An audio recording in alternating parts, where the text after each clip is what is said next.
الحمد لله وحده والصلاة والسلام على من لا نبي بعده أما بعد. عن أبي هريرة رضي الله عنه قال قال رسول الله صلى الله عليه وسلم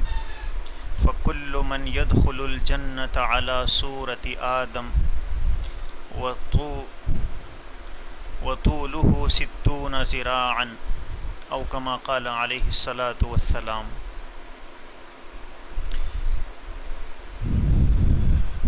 اللہ تعالی نے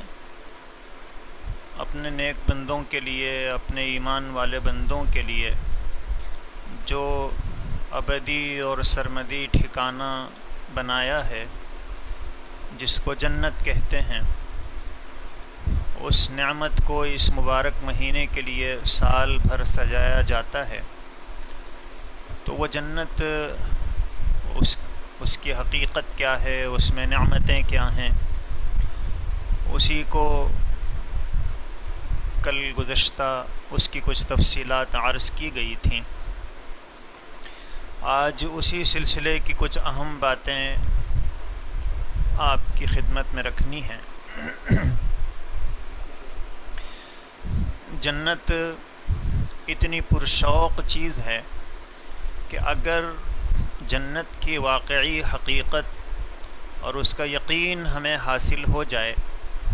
تو پھر ہمارے رات اور دن بدل جائیں، ہمارے اعمال میں فرق آ جائے، ہمارے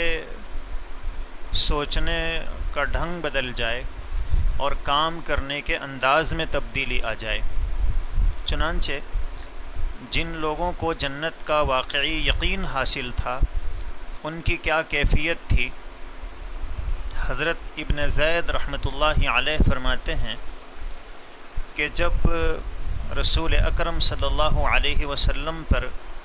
هل اتی علی الانسان حین من الدہر یہ نازل ہوئی تو آپ کے پاس ایک حبشی صحابی بیٹھے ہوئے تھے جو آپ سے سوال کر رہے تھے. حضرت عمر فاروق رضی اللہ عنہ نے ان کو فرمایا کہ تمہارے لیے اتنا ہی کافی ہے، حضور پر بوجھ نہ ہو. اس لیے حضرت عمر نے ان کو منع فرمایا کہ بس زیادہ سوالات مت کرو، تمہاری نصیحت کے لیے اور تمہارے لیے اتنا ہی کافی ہے. حضور اکرم صلی اللہ علیہ وسلم نے حضرت عمر فاروق کی اس بات کو سن کر فرمایا کہ ابن خطاب، ان کو چھوڑ دو. جب آپ نے یہ سورت پڑھی اور جنت کے حالات پر پہنچے تو وہ جو صحابی تھے انہوں نے ایک چیخ ماری اور اس سے ان کی روح نکل گئی. اس پر اللہ کے پیغمبر علیہ الصلاۃ والسلام نے فرمایا کہ تمہارے ساتھی کی روح جنت کے شوق نے نکالی ہے. تو جن لوگوں کو جنت کا شوق تھا، یقین تھا، ان کی یہ حالت تھی. حضرت انس رضی اللہ عنہ کے چچا میدان احد میں جب افراتفری پھیل گئی تھی اور اسلامی افواج تتر بتر ہو گئی تھیں اور جس کا جس طرف رخ تھا وہ اس طرف بھاگ رہا تھا، اس وقت حضرت انس کے چچا انہوں نے لوگوں کو پکار کر کہا کہ لوگوں کہاں بھاگ رہے ہو، مجھے تو جنت کی خوشبو احد پہاڑ کی طرف سے محسوس ہو رہی ہے. تو دنیا میں انہوں نے جنت کی خوشبوؤں کو محسوس کیا. یقین کا درجہ جب حاصل ہو گیا تو پھر کیفیت کیا تھی؟ یہی احد کا میدان ہے. اور ایک صحابی اللہ کے پیغمبر علیہ الصلاۃ والسلام کو جیسے ہی دیکھتے ہیں تو قریب آتے ہیں اور ان کے ہاتھ میں کھجور تھی اور کئی وقتوں سے وہ کچھ کھا نہیں سکے تھے، شدید بھوک کی حالت میں تھے. لیکن جیسے ہی اللہ کے نبی صلی اللہ علیہ وسلم کو انہوں نے دیکھا تو موقع کو غنیمت سمجھا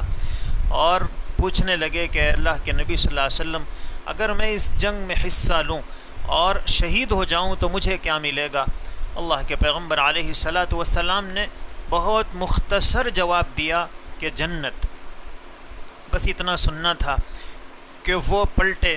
اور جو کھجور ہاتھ میں تھی انہوں نے یہ نہیں سوچا کہ میں پہلے اسے کھا لوں اور پھر اس کے بعد مقابلہ کروں گا اور لڑ کر شہید ہو جاؤں گا، اس کے بجائے انہوں نے اس کھجور کو پھینک دیا اور یہ کہتے ہوئے آگے بڑھ گئے کہ کھجور کے کھانے تک تو دیر ہو جائے گی۔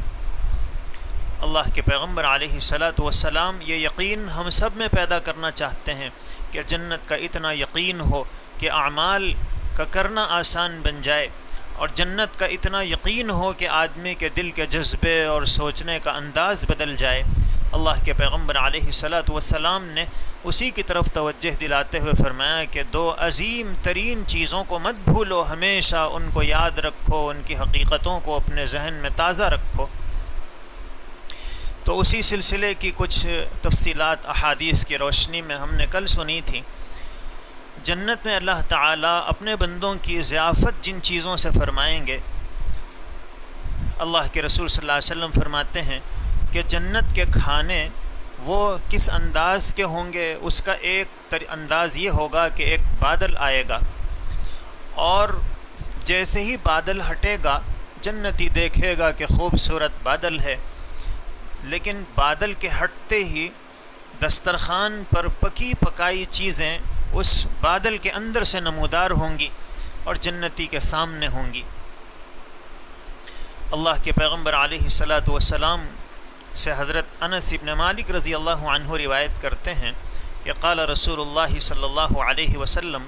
اللہ کے نبی صلی اللہ علیہ وسلم نے ارشاد فرمایا، ان طیر الجنت کامثال البخت، کہ جنت میں اللہ نے جو پرندے بنائے ہیں وہ خراسانی اونٹوں کی طرح ہیں، اتنے بڑے بڑے پرندے، اور ترعی فی شجر الجنہ، وہ جنت کے درختوں میں چرتے ہیں۔ اب جس کی غذا جنت کے درخت ہوں اس کے گوشت کے مزے کا حال کیا ہوگا۔ دنیا میں بھی مختلف خطوں اور حصوں کے جانوروں کا جو گوشت ہوتا ہے اس میں فرق ہوتا ہے، اور کسی جگہ کا جانور وہ اس کا گوشت مزیدار ہوتا ہے، وہاں کا جو چارہ ہے، آب و ہوا ہے، اچھی سمجھی جاتی ہے۔ تو اب ظاہر ہے کہ وہ پرندے جو چرتے ہیں جنت کے درختوں کے درمیان، ان کے مزوں کا کیا حال ہوگا۔ فقال ابو بکر رضی اللہ عنہ، تو حضرت ابو بکر رضی اللہ عنہ نے اس کو سن کر فرمایا، یا رسول اللہ ان هذه الطیر ناعمۃ، کہ یہ پرندے بڑے مزے میں ہیں، کہ جنت میں رہتے ہیں اور جنت کی چراگاہوں میں چرتے ہیں اور جنت کی نعمتوں کو کھاتے ہیں۔ فقال اکلتها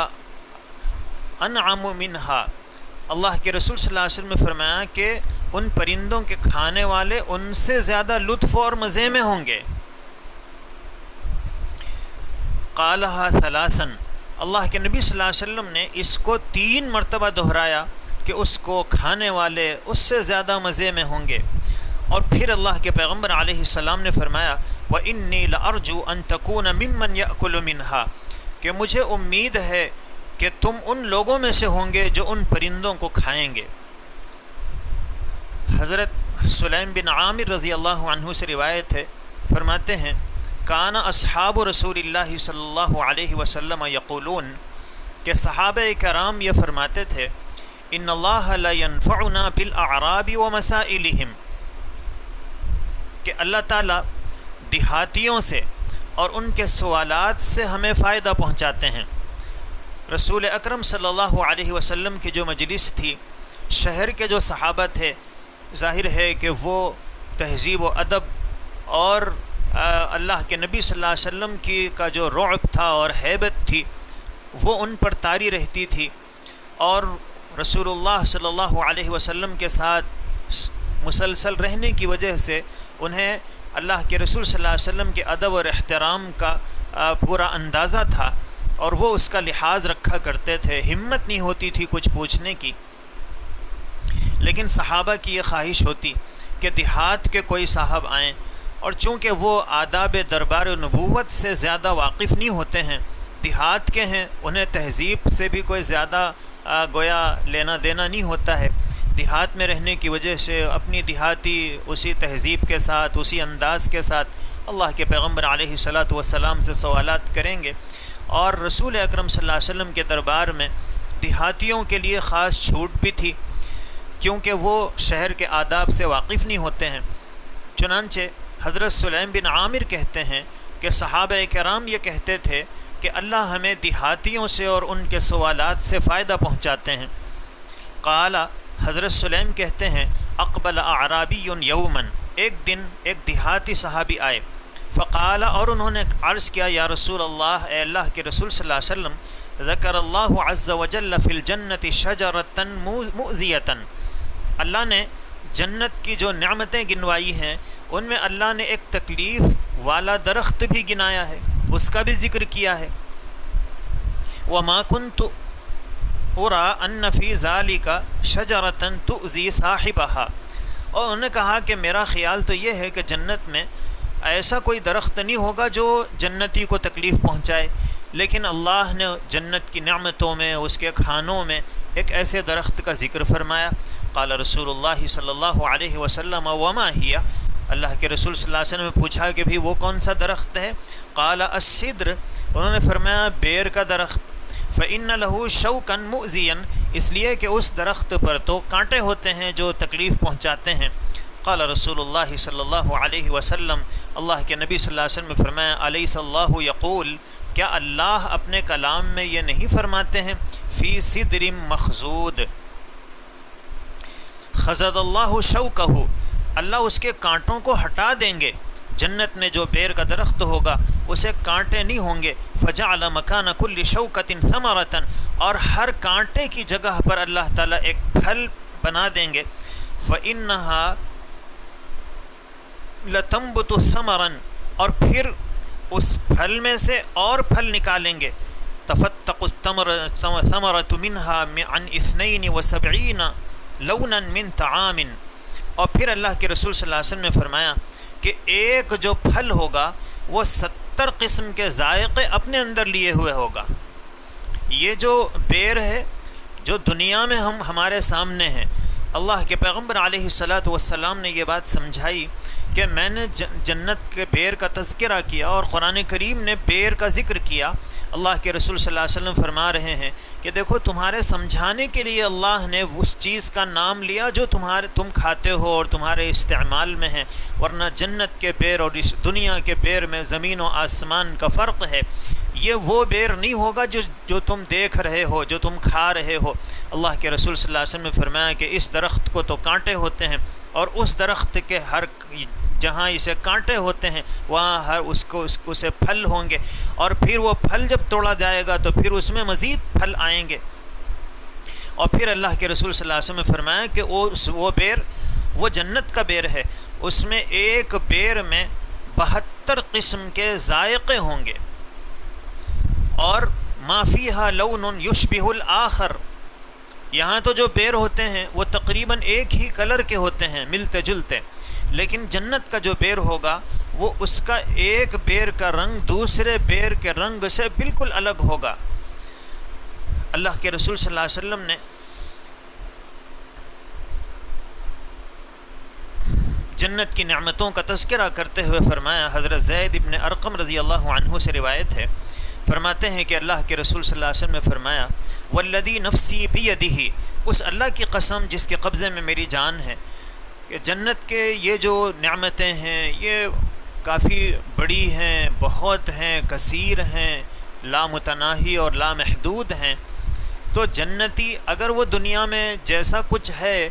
اتنے ہی سائز کا اور اسی انداز کا رہے تو وہ ان نعمتوں کو دیکھ تو رہے گا لیکن اسے استعمال نہیں کر پائے گا۔ تو اللہ کے پیغمبر علیہ الصلاۃ والسلام نے فرمایا کہ یہ جو مومن ہے یہ بھی ایسا نہیں رہے گا، جیسے دنیا کی میں جو نعمتیں ہیں جنت میں ایسی نعمتیں نہیں ہوں گی بلکہ ان سے بہت اونچی نعمتیں ہوں گی، ایسے ہی اس جنتی کو بھی اس دنیا کے مقابلے میں غیر معمولی طاقتوں کا حامل بنایا جائے گا۔ حضور نے فرمایا ان الرجل منہم ليعطى قوة 100 رجل في الأكل والشرب والجماع والشهوة،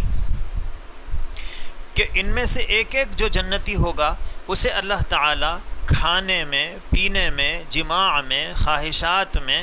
100 مردوں کے برابر طاقت عطا فرمائیں گے، کہ اس دنیا میں جو ایک مرد کو طاقت حاصل ہے، ایسی 100 مردوں کو جو طاقت ہوتی ہے وہ ایک جنتی کو اللہ تعالی عطا فرمائیں گے، تاکہ وہ جنت کی نعمتوں کو استعمال کر سکے۔ حضرت انس ابن مالک رضی اللہ عنہ فرماتے ہیں کہ رسول اللہ صلی اللہ علیہ وسلم نے فرمایا، ان ادنی اہل الجنت درجۃ، کہ جنت میں سب سے کم درجے کا جو جنتی ہوگا، لمن یقوم علی رأسہ 10,000 خادم بید کل واحد صحفتان واحدۃ من ذہب والاخری من فضہ، کہ جنتی کو کھانے پینے کی اتنی چیزیں فراہم کی جائیں گی، سب سے ادنا درجے کا جو جنتی ہوگا اس کے بالکل قریب میں اس کے بازو 10,000 خدام ہوں گے، خدمت کرنے والے ہوں گے،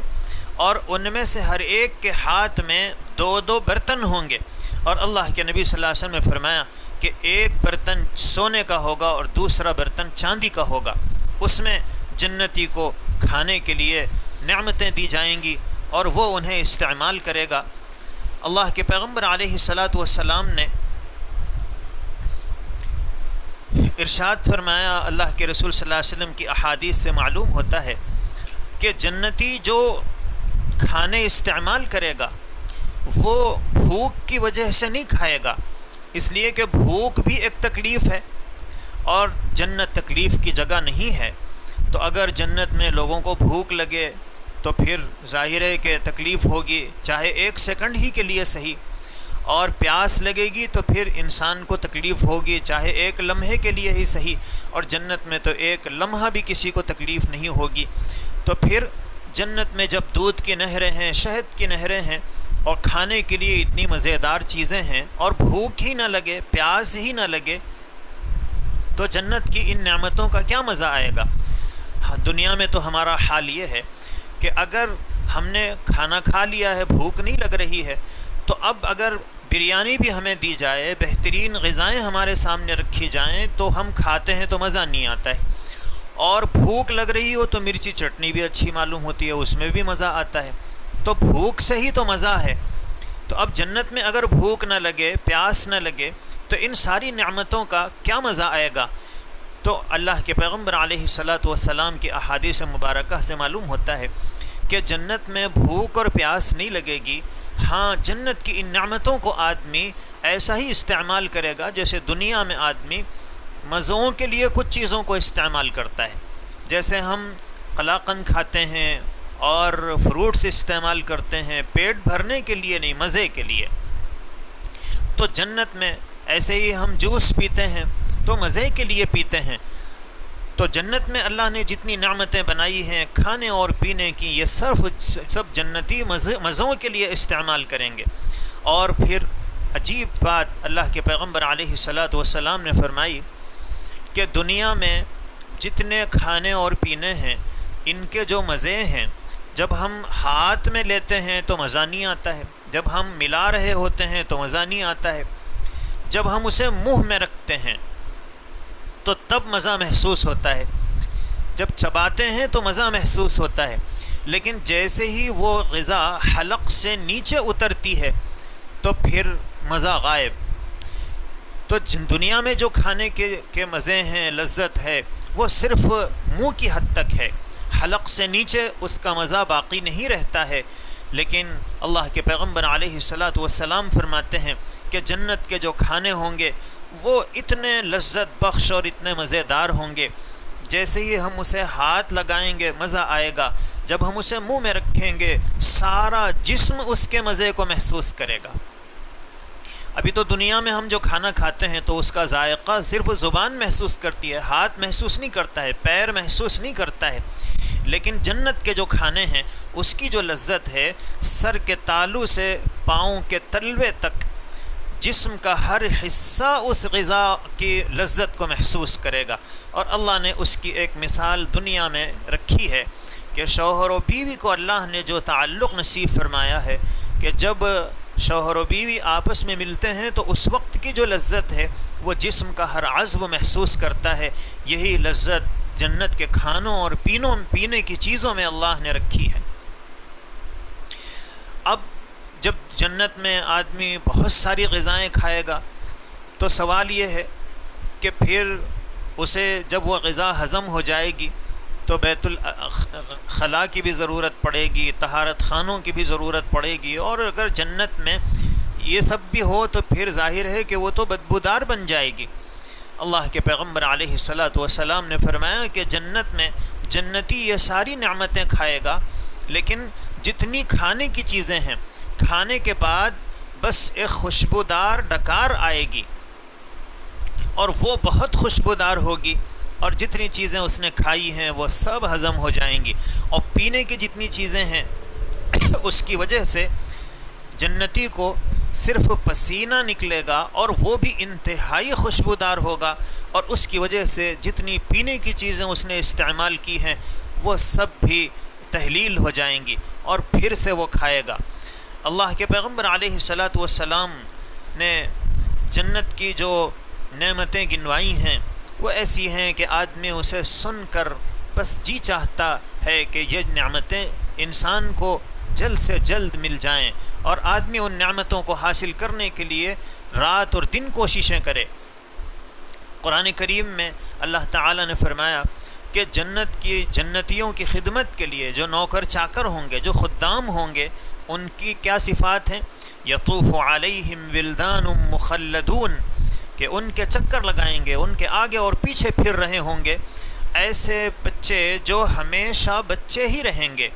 اذا رأیتہم حسبتہم لؤلؤا منثورا، جب تم ان کو دیکھو گے تو ایسا محسوس ہوگا کہ بکھرے ہوئے موتی ہیں۔ وہ خوبصورت بچے، بکھرے ہوئے موتیوں کا منظر ان کو دیکھ کر نظر آئے گا۔ اور پھر اللہ کے پیغمبر علیہ الصلاۃ والسلام نے فرمایا کہ جنت کے جو لباس ہوں گے، دنیا میں تو یہ ہوتا ہے کہ ہم ایک ہی جوڑے کو بار بار دھوتے ہیں، اسی کو استری کر کے پہنتے ہیں اور خوش ہوتے ہیں، لیکن جنت میں آدمی جس لباس کو ایک مرتبہ اس نے استعمال کیا اسے پھر استعمال کرنے کی نوبت نہیں آئے گی۔ اللہ کے نبی صلی اللہ علیہ وسلم نے فرمایا کہ انار کے درخت ہوں گے، انار توڑتے ہی اس میں سے ایک ڈریس برآمد ہوگا، اور 70,000 رنگوں کے دل فریب شیڈ جھلک رہے ہوں گے۔ اور پھر اللہ کے پیغمبر علیہ الصلاۃ والسلام نے فرمایا کہ وہ جو جنت کے لباس ہیں ہر وقت 70 رنگ اس میں تبدیل ہوتے رہیں گے۔ اللہ نے ایسی جنت کے لباس بنائے ہیں۔ اللہ کے پیغمبر علیہ الصلاۃ والسلام نے جنت کی جن نعمتوں کو ذکر فرمایا اس میں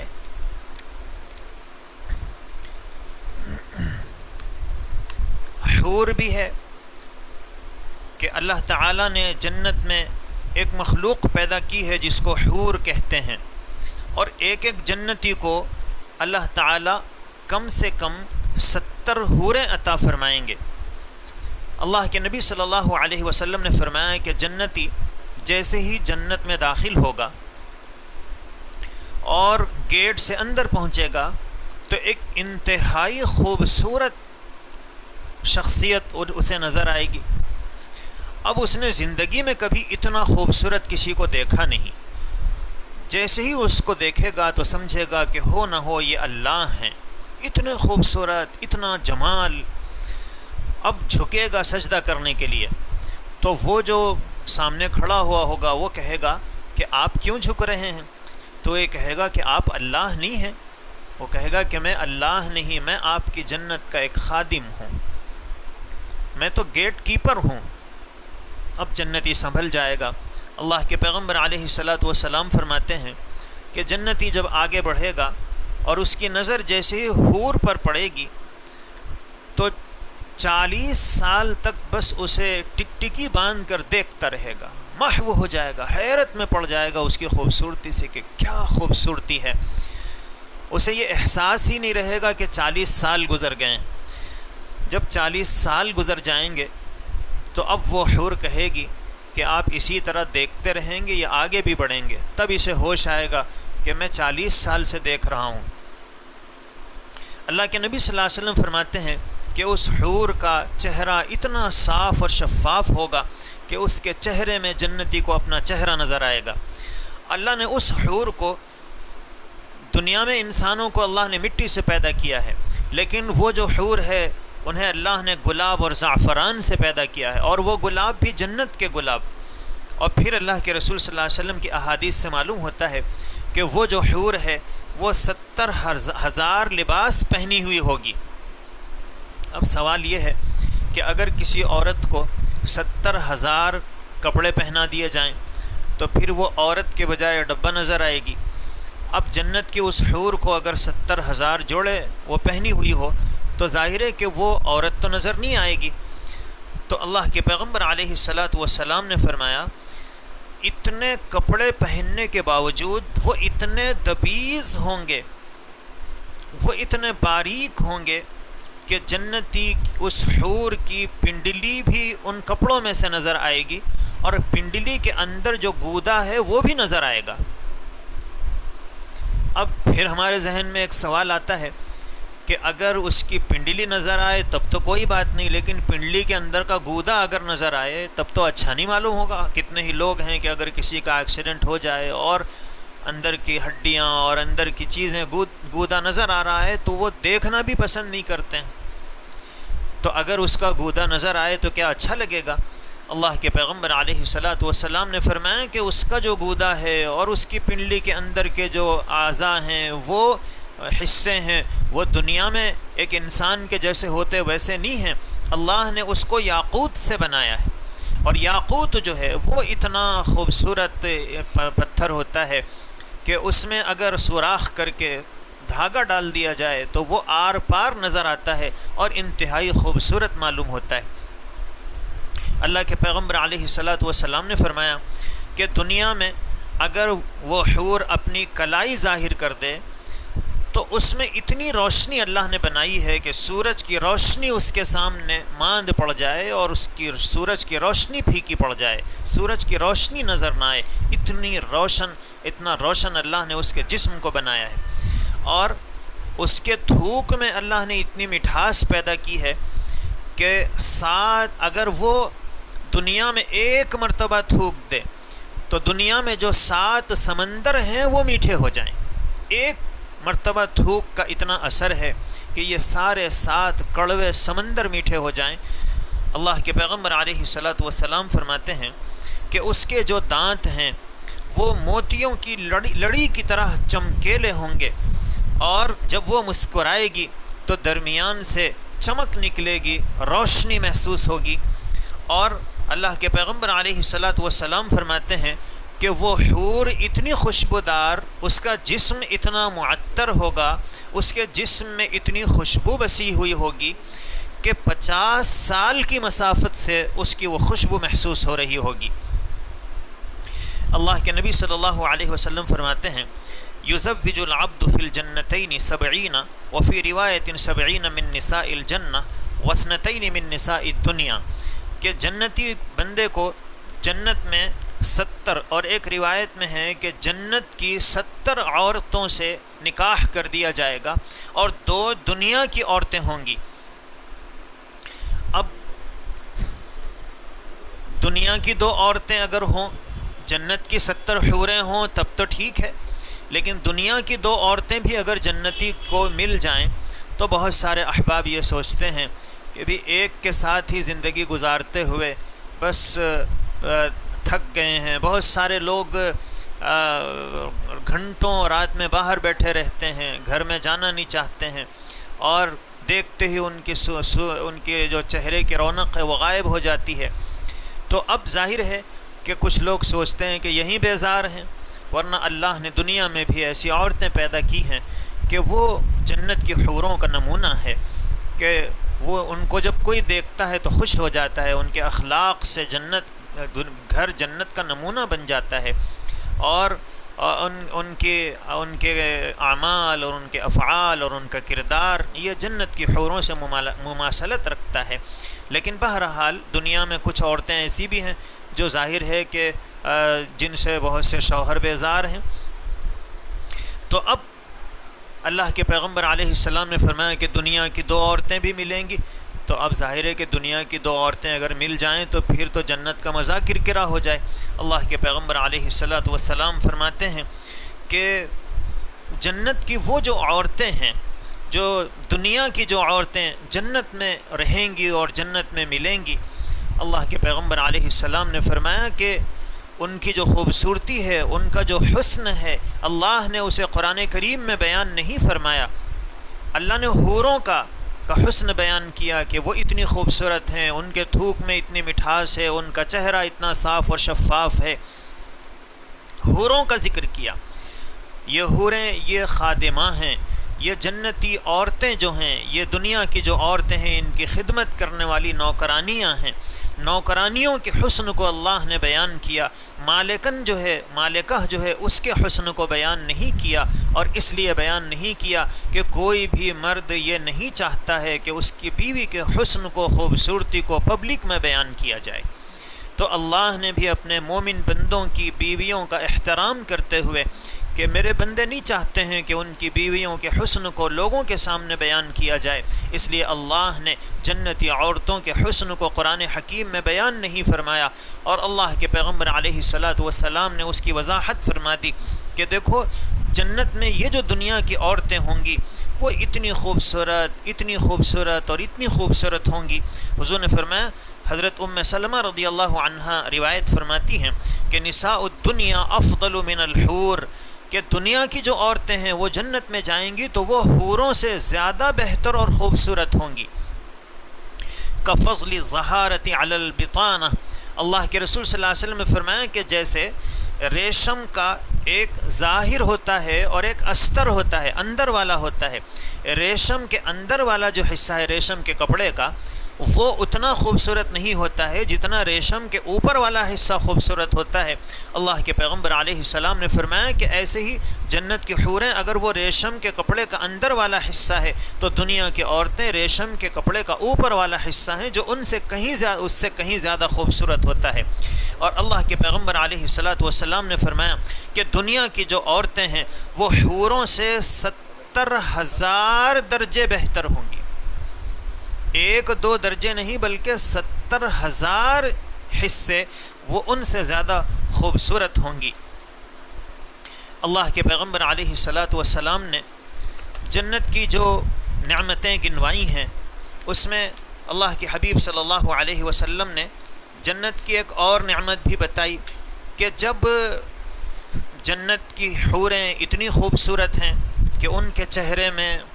انسان کو اپنا چہرہ نظر آئے اور ان کے تھوک میں اتنی مٹھاس، ان میں اتنی خوبصورتی، اگر ان خوبصورت حوروں کو اور ان خوبصورت عورتوں کو ہمارے جیسے مرد مل جائیں تو اب ظاہر ہے کہ ان کی زندگی کا مزہ کرکرا ہو جائے گا۔ اللہ کے پیغمبر علیہ الصلاۃ والسلام نے فرمایا کہ دنیا کے یہ جو مرد ہیں یہ بھی دنیا میں جیسے ہیں ویسے نہیں رہیں گے۔ اللہ کے حضرت ابو ہریرہ رضی اللہ عنہ سے روایت ہے کہ رسول اللہ صلی اللہ علیہ وسلم نے فرمایا من يدخل الجنت علی صورت آدم، اللہ نے حضرت آدم علیہ الصلاۃ والسلام کو جس انداز کا بنایا تھا، ہر جنتی کو اللہ تعالی حضرت آدم علیہ الصلاۃ والسلام کے جیسا بنائیں گے۔ وطولہ 60 ذراعا، حضرت آدم علیہ السلام 60 ہاتھ 60 گز لمبے تھے اور 60 ہاتھ اور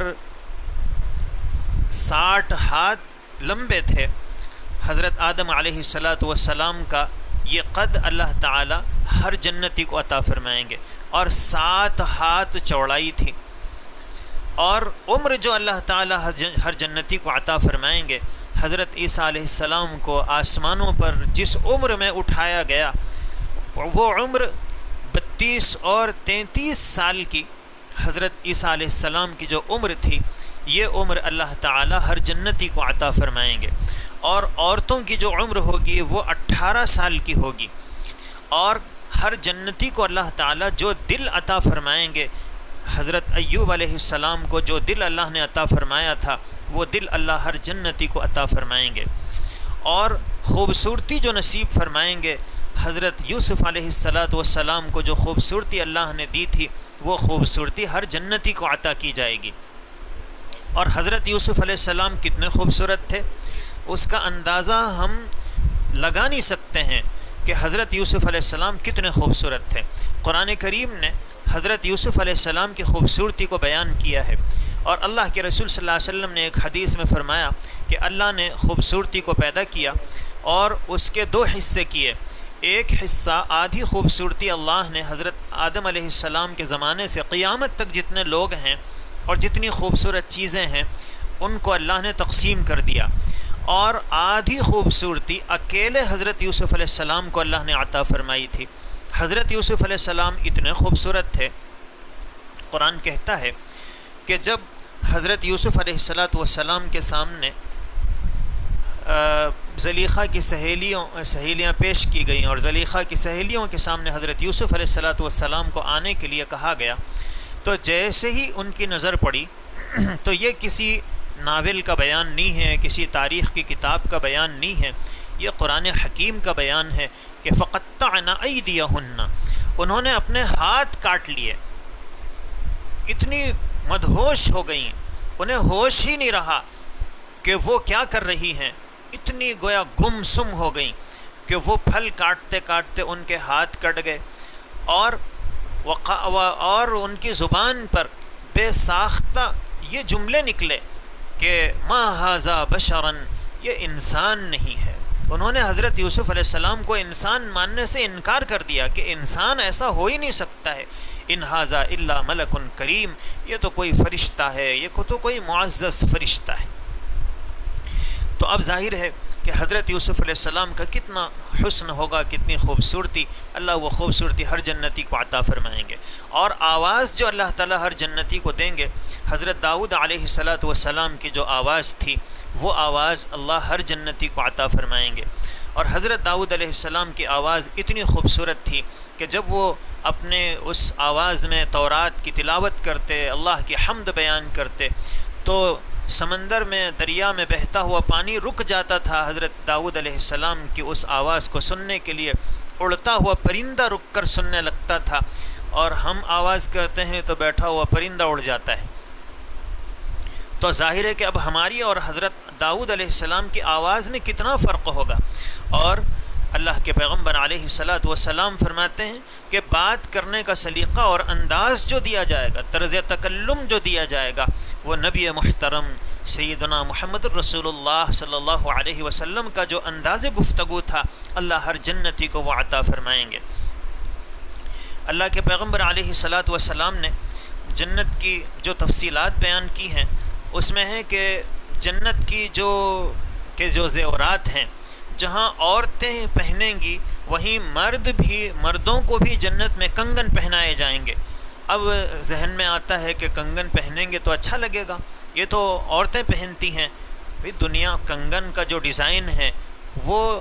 جو کنگن کا ڈیزائن ہوتا ہے وہی ڈیزائن رہے تو اچھا نہیں لگے گا، لیکن ہم گھڑی پہنتے ہیں اور ظاہر ہے کہ وہ بھی تو کنگن ہی کی ایک شکل ہے اور وہ خوبصورت لگتی ہے۔ تو جنت میں جنتیوں کو زیور بھی پہنائے جائیں گے۔ اللہ کے پیغمبر علیہ السلام کی احادیث سے معلوم ہوتا ہے کہ جنت میں ساؤنڈ سسٹم ہوگا، اور بعض حوریں ایسی ہوں گی جو ایک جگہ کھڑی ہوئی ہوں گی اور مستقل قرآن کریم کی تلاوت کر رہی ہوں گی، گویا کیسٹ پلیئر ہے جس کو چلا دیا گیا ہے، اور جنتی ان کی اس تلاوت سے محظوظ ہوں گے۔ اللہ کے نبی صلی اللہ علیہ وسلم فرماتے ہیں کہ جنت میں صبح اور شام کا اندازہ لوگ کیسے کریں گے؟ پردے اٹھا دیے جائیں گے تو وہ دن کا منظر پیش کرے گا، اور پردے گرا دیے جائیں گے تو پھر رات محسوس ہوگی۔ جب نماز کا وقت آئے گا تو درختوں کے پتوں سے اللہ اکبر کی صدائیں بلند ہوں گی، اور جمعہ کے دن بعض کو اللہ کا دیدار ہر جمعہ کا ہوگا، اور بعض جنتی ہوں گے جن کو ہر مہینہ اللہ تعالیٰ کا دیدار نصیب ہوگا۔ اور مہینہ کیسے ہوگا؟ وہ اندازے سے ہوگا، اور پھر ہر مہینہ اللہ تعالیٰ کی طرف سے جنتیوں کو ایک ہدیہ پیش کیا جائے گا، تحفہ اور گفٹ دیا جائے گا، اور عید کے موقع پر اللہ تعالیٰ کی طرف سے دعوت کا انتظام ہوگا۔ یہاں ایک چیز ہمارے ذہن میں آتی ہے کہ جب جنت میں ساری نعمتیں ہیں تو دعوت کی کیا ضرورت ہے؟ حقیقت یہ ہے کہ آدمی کے پاس سب کچھ ہوتا ہے لیکن دعوت کا مزہ ہی کچھ اور ہوتا ہے۔ اس لیے جنت میں دل کے بہلانے کے لیے اور انسان کو جنت میں اس کا دل بس مست ہو جائے طبیعت، اس کے لیے اللہ تعالیٰ سال میں ایک بار اپنی طرف سے دعوت کا انتظام فرمائیں گے۔ اور پھر اللہ کے رسول صلی اللہ علیہ وسلم کی احادیث سے معلوم ہوتا ہے کہ جنت میں اللہ کا دیدار بھی جنتیوں کو ہوگا، اور حضور اکرم صلی اللہ علیہ وسلم کے ساتھ جنت عدن میں اللہ کا دیدار ہوگا، اور حضور کے ساتھ حضرت آدم علیہ السلام، حضرت ابراہیم علیہ السلام، حضرت موسیٰ علیہ السلام، حضرت عیسیٰ علیہ السلام ہوں گے، اور ان کے ارد گرد فرشتے ہوں گے۔ انبیاء کے لیے نور کے ممبر بنائے جائیں گے جس پر وہ بیٹھیں گے، صدیقین کے لیے تخت لگائے جائیں گے، شہداء کے لیے نور کی کرسیاں ہوں گی، اور نیک بندوں کے لیے مشک کے گدے ہوں گے جس پر وہ بیٹھیں گے۔ سب سے پہلے دعوت ہوگی، کھانے کا انتظام ہوگا، کھایا جائے گا، اور سب سے کم درجے کا جو جنتی ہے اس کے سامنے 70,000 پلیٹوں میں کھانا رکھا ہوا ہوگا۔ اب جیسے ہی وہ کھانے سے فارغ ہوگا تو کھانے کے بعد اب جنتیوں کو اعزاز دیا جائے گا، خلعت سے نوازا جائے گا۔ جس طرح بادشاہ کے دربار میں لوگ پہنچتے ہیں تو پھر بادشاہ خلعت دیا کرتا ہے، ایک خاص لباس دیتا ہے جو بادشاہ کی طرف سے گفٹ ہوا کرتا ہے، جنتیوں کو دیا جائے گا۔ پھر ایک ہوا چلے گی جس سے خوشبو بکھر جائے گی، اور پھر حضرت داؤد علیہ السلام کو اللہ تعالیٰ فرمائیں گے کہ آپ تلاوت فرمائیں۔ حضرت داؤد علیہ السلام تلاوت کریں گے۔ حضرت داؤد علیہ السلام کی آواز اتنی خوبصورت ہے کہ کئی سو سال تک جنتی اس تلاوت کی لذت کو محسوس کرتے رہیں گے۔ پھر حضرت نبی کریم صلی اللہ علیہ وسلم کو اللہ تعالیٰ فرمائیں گے کہ آپ میرے بندوں کو سورہ یاسین اور سورہ طٰہٰ سنائیں۔ اب اللہ کے نبی صلی اللہ علیہ وسلم اپنی آواز میں سنائیں گے، اوہ کیا مزہ آئے گا، اس کا اندازہ ہم اس دنیا میں نہیں کر سکتے ہیں۔ اور پھر اس کے بعد اللہ تعالیٰ اپنی آواز میں اپنے کلام کو سنائیں گے۔ اللہ اکبر۔ جب اللہ کا دیدار ہوگا تو نور کی ایک آندھی چلے گی اور جنتیوں کے حسن میں اس سے اضافہ ہو جائے گا۔ جب وہ واپس آئیں گے تو جنت کی حوریں اور غلمان 500 سال تک جنتی کو ٹکٹکی باندھ کر دیکھتے رہیں گے۔ میں نے شروع میں بتایا تھا کہ حوروں کو جنتی جب دیکھے گا تو 40 سال تک دیکھتا رہے گا، ان کے حسن کو دیکھ کر اتنا دنگ۔ لیکن جنتی جب اللہ کے دیدار سے واپس ہوں گے تو یہ اتنے خوبصورت ہوں گے کہ وہ حوریں 500 سال تک ان کو ٹکٹکی باندھ کر دیکھتی رہیں گی، یہ اتنے خوبصورت ہوں گے۔ اب یہ جو اتنی بہترین جنت اللہ تعالیٰ نے بنائی ہے، لیکن اللہ نے اس جنت کو بہت سستا بنا دیا ہے کہ میرے بندو اس قیمتی جنت کو حاصل کرنا تمہارے لیے بڑا آسان۔ علماء نے لکھا ہے کہ جنت اتنی سستی کیوں ہے کہ ہم روزہ رکھیں اللہ اس کے بدلے جنت عطا فرما دیں، ہم تراویح پڑھیں اور اس کے بدلے جنت مل جائے، ہم حج کریں اور لیس لہ جزاء الا الجنہ فرمایا جائے کہ اس کے بدلہ تو صرف جنت ہے۔ تو اتنی سستی جنت کیوں ہے؟ حقیقت یہ ہے کہ سیدنا آدم علیہ السلام انہوں نے جنت میں چند دانے کھائے تو ان کو جنت سے نکال دیا گیا۔ تو اللہ نے فرمایا کہ اے میرے بندو، اگر تم چند دانے مجھے راضی کرنے کے لیے تم میرے راستے میں خرچ کرو گے تو اس کے بدلے میں تمہیں جنت بھی دے دوں گا۔ تو بندہ جنت سے محروم ہوا تھا چند دانوں کے بدلے، اس لیے پھر اسے جنت ملے گی چند اعمال کے بدلے اور چھوٹے سے کاموں کے بدلے۔ اس لیے اس مبارک مہینے میں ہم اس جنت کو پانے کے لیے ہمیں جس شوق سے تراویح پڑھنی چاہیے اور جس ذوق سے روزے رکھنے چاہیے اور جس جستجو کے ساتھ عبادت کرنی چاہیے، اللہ ہم سب کو توفیق مرحمت فرمائیں اور اللہ ہمیں کل قیامت میں اس جنت سے محروم نہ فرمائیں۔ وآخر دعوانا ان الحمد للہ رب العالمین۔ کچھ سوالات ہیں، ان کے جوابات سن لیجیے۔ اور کل انشاءاللہ ہمارا جو پروگرام ہوگا وہ ٹھیک 2 بجے سے شروع ہوگا، اور کل کا جو عنوان ہے وہ جنت میں لے جانے والے اعمال ہیں کہ جب جنت اس کی نعمتوں کی کچھ تفصیلات ہمارے سامنے آئیں، اور حقیقت یہ ہے کہ جنت کی تفصیلات اتنی زیادہ ہیں کہ اس کے لیے یہ تھوڑا سا وقت کافی نہیں ہے۔ اس کی کچھ جھلکیاں ہمارے سامنے آئیں، لیکن یہ جنت ہمیں اللہ تبارک و تعالیٰ کن اعمال کے بدلے عطا فرماتے ہیں، اور کون سے ایسے چھوٹے چھوٹے اعمال ہیں جس کا ثواب اللہ کے پیغمبر علیہ الصلاۃ والسلام نے جنت بتلایا ہے کہ بس یہ کرو اس کے بدلے تمہیں جنت مل جائے گی۔ تو ہمیں ظاہر ہے کہ ان اعمال کی کوشش کرنے کی فکر کرنی چاہیے۔ کریں گے تو انشاءاللہ اللہ کے پیغمبر علیہ الصلاۃ والسلام الصادق المصدوق تھے، آپ سے سچا کوئی نہیں تھا، اس لیے جب آپ نے فرمایا کہ ان اعمال پر جنت ملے گی، یقین کے ساتھ ملے گی، تو ہمیں ان اعمال کو بھی جاننے کی ضرورت ہے۔ اس لیے کل جنت میں لے جانے والے اعمال اس احادیث کی روشنی میں بیان کیے جائیں گے۔ پہلا سوال ہے کہ جو روزہ کسی وجہ سے نہیں رکھ سکتے ہیں اور ان کو روزوں کے بدلے میں فدیہ ادا کرنا ہے، تو فدیے کی رقم کیا ہے؟ تو ہمارے پاس اس وقت جو گیہوں کی قیمت ہے اس کے حساب سے ایک روزے کا فدیہ 60 روپے ہوتا ہے۔ اب اس 60 روپے کو آپ 30 سے ضرب دے دیں اور پھر ایک مہینے کا فدیہ اس سے ادا کر دیں۔ یہ محمد فیاض صاحب نے سوال کیا تھا۔ دوسرا سوال تحریک ایمان کے جو